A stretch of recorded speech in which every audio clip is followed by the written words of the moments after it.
Imaginez un moment si lourd que même les anges du ciel se taisent, les yeux fixés sur le drame de l'humanité. Alors que le Fils de Dieu se prépare au sacrifice le plus douloureux, que ressentent les armées célestes en ce moment crucial?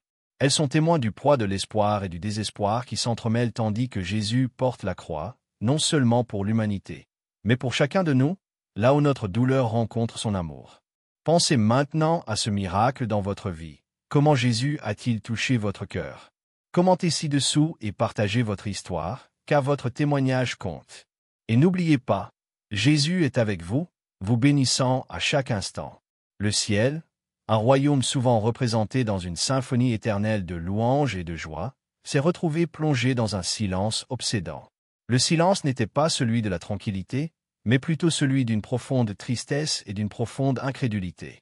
Les anges, habituellement engagés dans une adoration harmonieuse, tournaient toute leur attention vers les événements qui se déroulaient sur terre. Sous leurs yeux spirituels, le Fils de Dieu, Jésus, endurait d'indicibles souffrances, et la hiérarchie céleste ressentait le poids d'un instant qui défiait toute compréhension, même dans leur vaste savoir. Ce fut une scène d'une tristesse inimaginable. Les anges, qui depuis des temps immémoriaux célébraient la magnificence du divin, se trouvaient désormais confrontés à un paradoxe qu'ils ne parvenaient pas à saisir pleinement. Jésus était là, pleinement divin et pourtant pleinement humain, soumis à la cruauté de l'invention la plus brutale de l'humanité, la crucifixion. Dans leur existence pure, les êtres célestes percevaient les bouleversements sismiques qui se produisaient dans les royaumes spirituels. Ils éprouvaient un mélange de confusion et d'angoisse, sachant qu'ils détenaient le pouvoir de commander des légions à son secours, tout en choisissant la retenue. Ils le voyaient bridé non par des chaînes mortelles, mais par un engagement indéfectible envers une promesse éternelle. Au milieu des rangs des armées célestes se tenait l'archange Michel, un chef vénéré, réputé pour sa force et son courage. Son cœur palpitait du désir d'intervenir, de percer la dimension terrestre et de sauver le sein d'une telle indignité. Pourtant, malgré toute sa puissance et son autorité, il restait perplexe. Le plan suprême du Père imposait une retenue indéniable, une retenue que même un ange aussi puissant que Michel devait respecter, car la volonté du Père primait sur toute compréhension.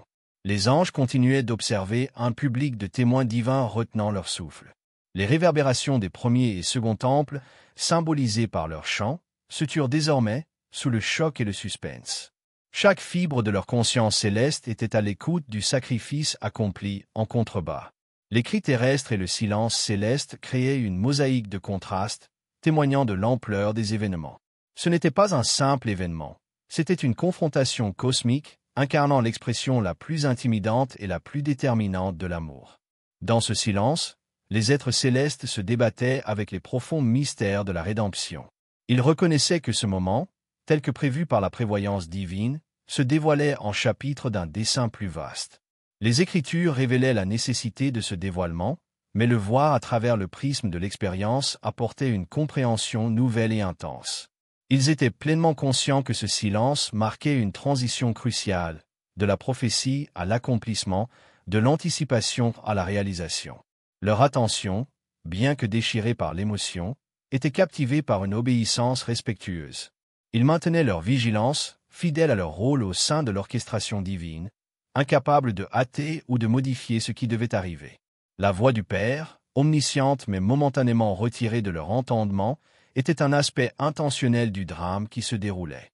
Sa volonté servait à la fois de limite et de phare, les guidant à travers le silence obscur vers une aube imminente. L'agonie céleste reflétait l'agonie terrestre. Sur terre, Jésus portait une couronne d'épines, et les parvis célestes portaient la couronne du silence. Pourtant, même dans le silence, l'amour était éloquent. Le sacrifice de l'agneau était une réalité plus forte que tout autre chant connu auparavant. C'était un acte si profond que le silence céleste exprimait sa profondeur sacrée, transcendant même la compréhension angélique du temps et de l'éternité. Ce silence persistant invitait à la réflexion et à l'introspection, même au ciel. Les anges, malgré leur proximité avec le divin, trouvaient dans ce silence un moment de profonde réflexion sur l'intersection de la justice et de la miséricorde. Ils voyaient en Jésus l'incarnation de l'amour infini de Dieu, une volonté d'endurance qui dépassait tout ce que les êtres célestes avaient jamais imaginé.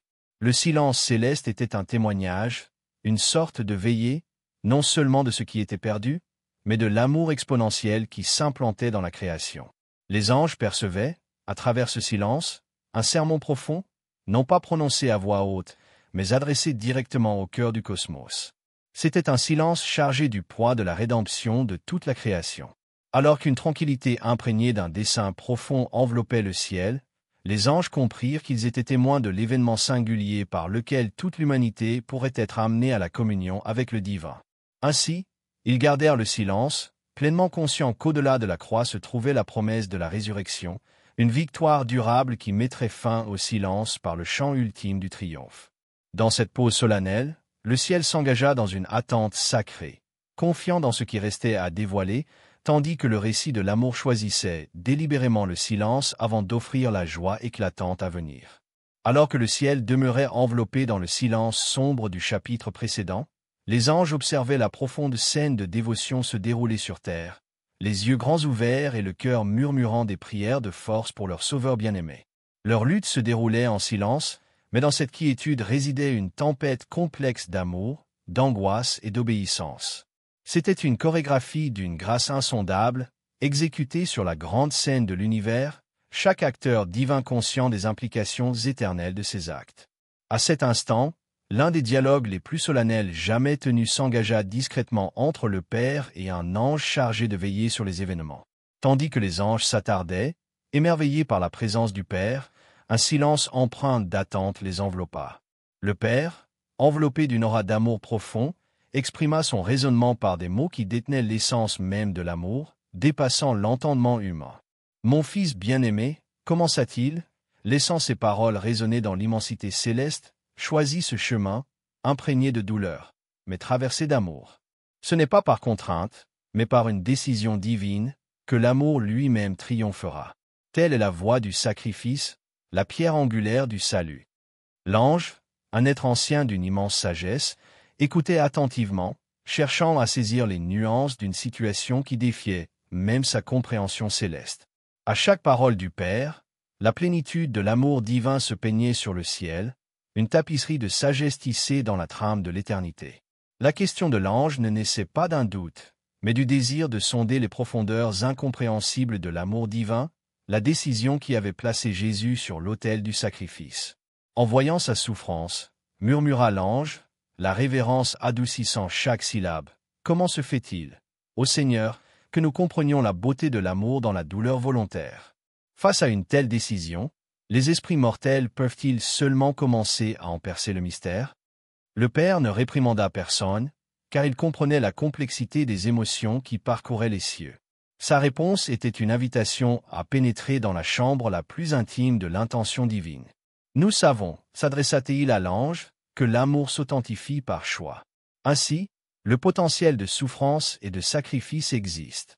S'il existait une autre voie, mon cœur l'aurait choisi.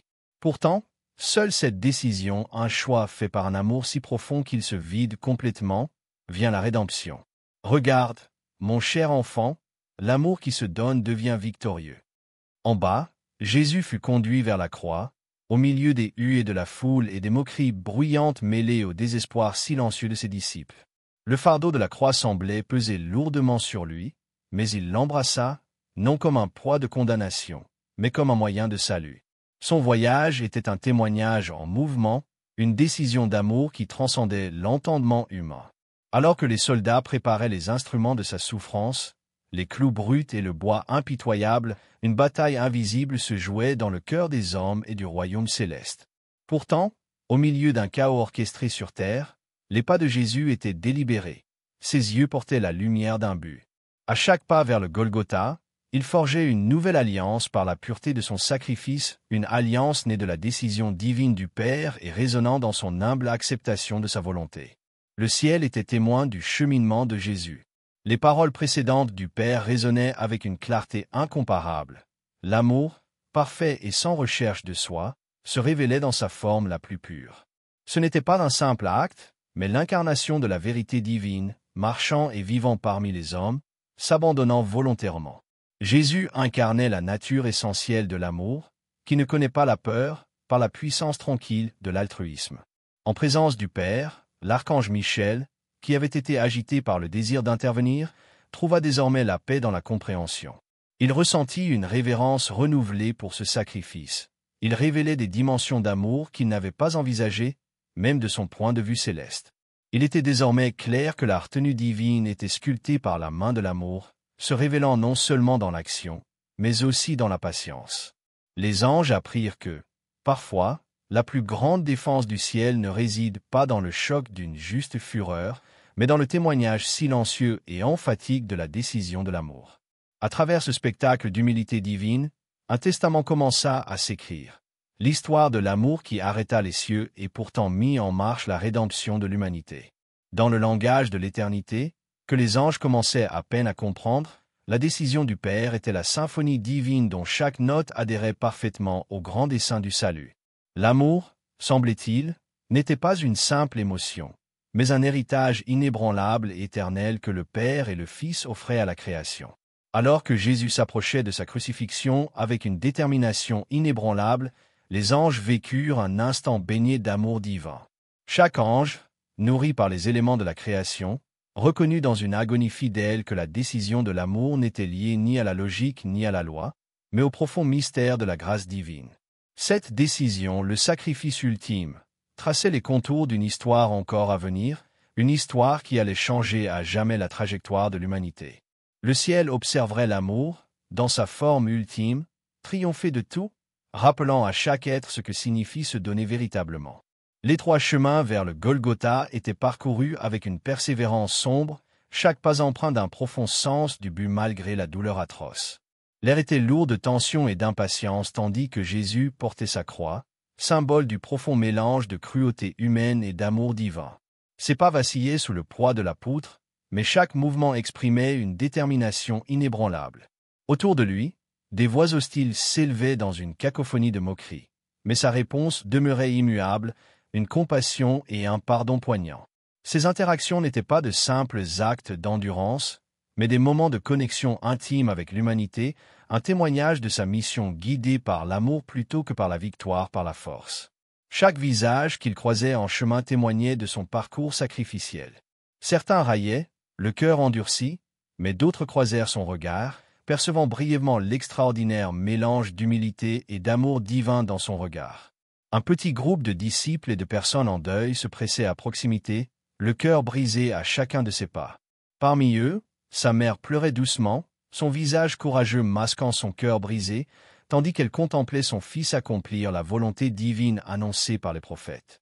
La compassion dans son regard n'était pas atténuée par la souffrance. Au contraire, elle brillait davantage, illuminant les ténèbres qui entouraient sa crucifixion imminente. Alors que le cortège se frayait un chemin vers le Golgotha, chaque âme présente était touchée par sa présence, qu'elle fût dure ou humble.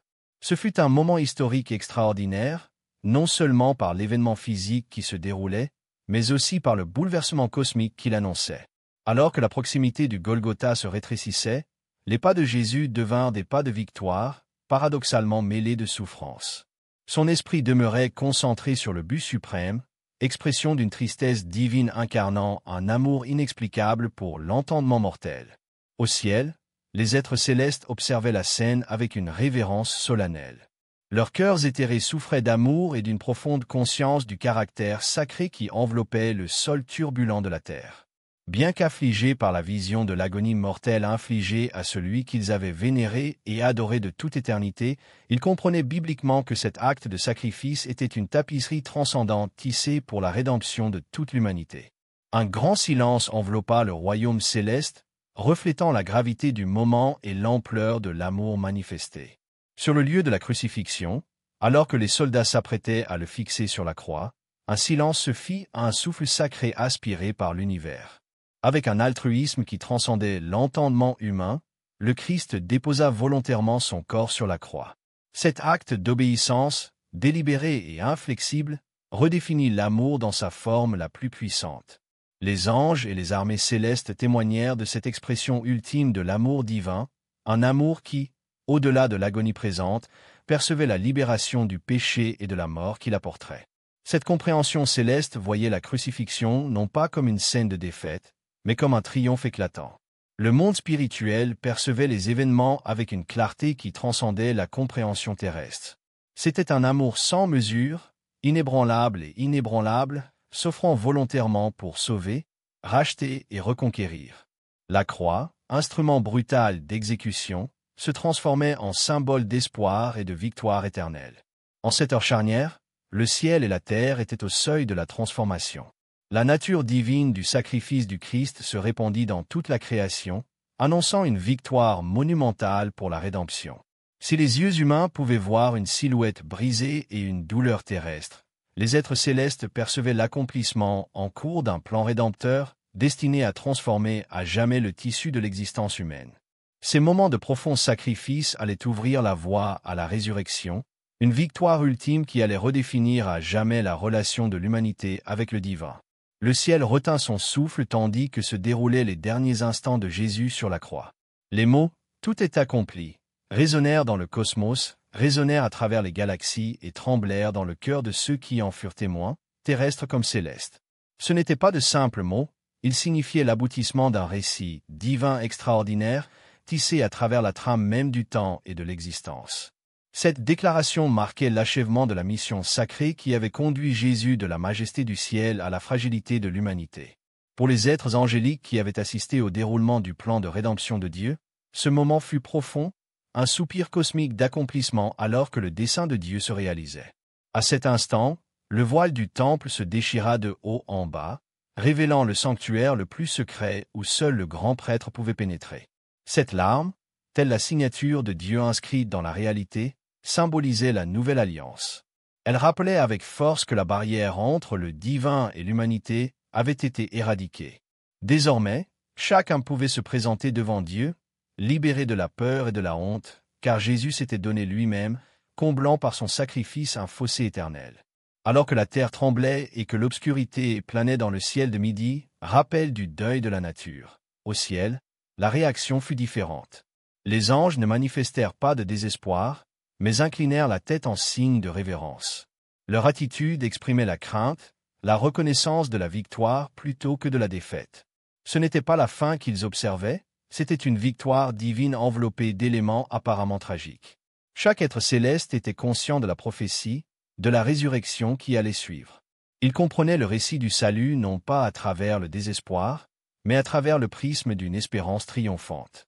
Les secousses qui ont saisi la terre à ces moments-là étaient comme les ondulations d'une pierre jetée dans un étang calme, dont les répercussions se font sentir éternellement.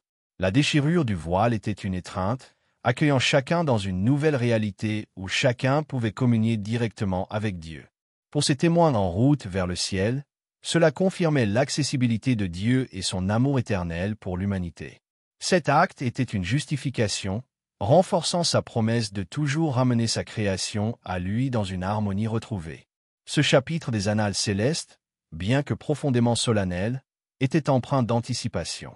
Chaque ange savait qu'avec cette victoire, l'humanité était appelée à une nouvelle relation avec le Créateur. Ils voyaient devant eux non pas une tragédie, mais un témoignage de la puissance de l'amour. Jésus, sous sa forme humaine, avait comblé l'abîme infranchissable du péché et de la mort. Il était devenu l'écho éternel du nom de Dieu, de sa promesse, résonnant pour l'éternité. L'humanité se tenait désormais au seuil du salut, et les êtres célestes la soutenaient résolument tandis qu'ils observaient le déroulement du plan divin. Leur veillée soulignait leur rôle permanent de gardien et de guide, annonçant l'espoir qui se révélerait avec la résurrection. Cette histoire ne se limitait pas à un instant, mais a résonné à travers l'histoire, résonnant dans le cœur et l'esprit des croyants pendant des millénaires. Aujourd'hui, les profondes implications du sacrifice de Jésus continuent de résonner. Il appelle chaque cœur à s'éveiller aux possibilités de la communion divine et souligne le pouvoir transformateur de l'amour de Dieu. Les armées célestes, aujourd'hui comme alors, célèbrent le chemin qui mène au divin, grâce à la volonté de Jésus de tout abandonner par amour. Ce chemin n'a jamais été conçu pour être parcouru seul. Guidé par Dieu, l'humanité est accueillie dans un cheminement continu de foi et de restauration. En capturant l'impact durable de cette histoire, on ne se contente pas de réfléchir au passé, mais on s'engage dans un récit vivant. Chaque battement de cœur, chaque prière murmurée, chaque pas accompli avec foi fait partie de cet écho éternel. Les anges qui se sont humblement inclinés ce jour-là continuent d'être témoins de l'amour éternel de Dieu. Cet amour qui, quelques jours plus tard, veilla sur un tombeau vide, scellant à jamais sa victoire sur la mort.